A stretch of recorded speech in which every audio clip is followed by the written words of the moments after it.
కేంద్ర రాష్ట్ర ప్రభుత్వాల ప్రజా వ్యతిరేక విధానాలకు నిరసనగా ఈ నెల 9, 10 తేదీల్లో రాష్ట్ర వ్యాప్తంగా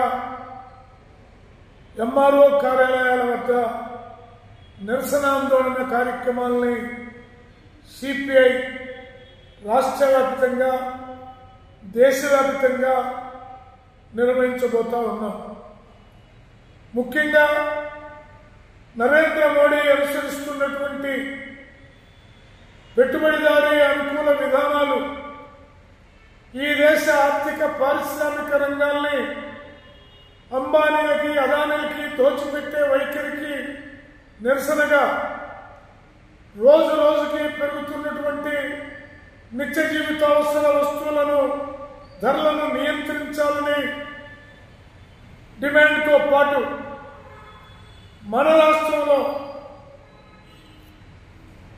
ఎన్నికల ముందు ఎన్డీఏ కూటమి తాము అధికారంలోకి వస్తే విద్యుత్ ఛార్జీలను పెంచమని వీలైతే తగ్గిస్తామని చెప్పి ఎన్నికలు అయిపోయిన తర్వాత అధికారాన్ని చేపట్టి 5 నెలలు కాకముందే ప్రజలపైన విద్యుత్ బాధుడు మొదలు పెడతాం చూస్తా ఉన్నాం. అలాగే ట్రూ ఆఫ్ ఛార్జీల పేరుతోటి 17,000 కోట్లు ప్రజలపైన భారాన్ని మోపడం అనేది స్పష్టంగా కనపడతా ఉంది. అలాగే స్మార్ట్ మీటర్లు బిగించడం అనేది కొనసాగిస్తూ ఉన్నారు. సిపిఐగా ఒకటే తెలియజేస్తా ఉన్నాం, చంద్రబాబు నాయుడు ప్రభుత్వం ఎన్డీఏ ప్రభుత్వం పెంచిన విద్యుత్ ఛార్జీలను ఉపసంహరించుకోవాలి. అలాగే స్మార్ట్ మీటర్లు బిగించేటటువంటి పద్ధతి మానుకోవాలి. ఇప్పుడు దాకా బిగించిన స్మార్ట్ మీటర్లని వెనక్కి తీసుకోవాలి. అలాగే ప్రపంచవ్యాప్తంగా దొంగగా దోపిడీదారుడిగా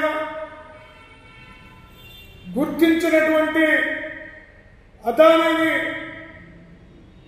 అతని పైన అమెరికాలో సైతం కేసులు పెట్టి అరెస్టు చేయడానికి సిద్ధమవుతూ ఉంటే మన రాష్ట్రంలో ఉన్నటువంటి ఎన్డీఏ చంద్రబాబు కానీ పవన్ కళ్యాణ్ కానీ ఏ ఒక్కళ్ళు కూడా నోరు తెరిచి మాట్లాడేటటువంటి పరిస్థితి లేకపోగా అక్కడ నరేంద్ర మోడీ ఇక్కడ ఎన్డీఏ కూటమి అదానికి అంతగా నిలబట్టడం అనేది శోచనీయం, దారుణం. అందువల్ల ఈ నెల 9, 10 తేదీల్లో ఈ రాష్ట్ర ప్రభుత్వం అనేక హామీలు ఇచ్చింది. రైతులకు ముందస్తు 20,000 ఇస్తామని చెప్పారు. ప్రతి ఆడపడుచుకి 15,000 ప్రతి నెల ఇస్తామని చెప్పారు.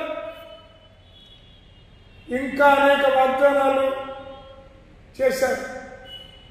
చేసిన వాగ్దానాలు నెరవేర్చకపోగా దానికి భిన్నంగా విద్యుత్ వ్యవహారంలో ద్రోహపూరితంగా వ్యవహరిస్తున్న ఈ ప్రభుత్వానికి వ్యతిరేకంగా 9, 10 తేదీల్లో రాష్ట్ర వ్యాప్తంగా అలాగే జిల్లా వ్యాప్తంగా జరిగేటటువంటి తాలూకా కార్యాలయాల వద్ద జరిగే నిరసన ఆందోళనలో ప్రజలందరినీ పాల్గొనవలసిందిగా విజ్ఞప్తి చేస్తా ఉన్నాం.